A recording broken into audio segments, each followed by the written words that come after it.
Hello అండి. బాగున్నారా? ఇగో మేము ఆ ఊరుకి పోయినప్పుడు ఆటోలోంచి ఓ వీడియో తీసిన అన్నట్టు. అయితే ఇక్కడ అన్ని నేత చీరలు ఆరేసున్నాయి. మొత్తం గంజేసి అన్నీ ఆరేసున్నాయి. అయితే ఏంది అందరూ ఒక్కొక్క ఇంటికాడ ఒక్కొక్క కలర్ ఉన్నది ఏంది అని ఆలోచించుకుంటా అంటే నేను తీరా ఊర్లోకి పోయినాక అడిగిన అన్నట్టు.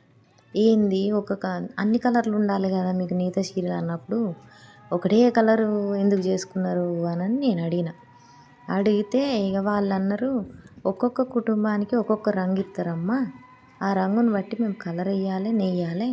అట్లయితేనే వాళ్ళు కొంటారు. ఇక ప్రింట్ చీరలు అంటేనా ఇక ఏదో ఎన్ని కలర్లైనా వేసుకోవచ్చు. ఇక ప్రింట్ చేసుడేనాయే. నేత చీరలు అంటే మాత్రం ఒకటే కలర్ చెయ్యాలి, ఒకటే రంగు దారం కావాలి కదా అని అన్నారు. అది కూడా కరెక్టే కదా అని తర్వాత ఆలోచించిన నేను. కానీ ఊరంతా చీరలే ఉన్నాయి ఈడ. ఇటుపక్క చూసినా చీరలే కనబడుతున్నాయి, అటుపక్క చూసినా ఆరేసిన చీరలే కనబడుతున్నాయి. నాకైతే వింతగా ఉండే.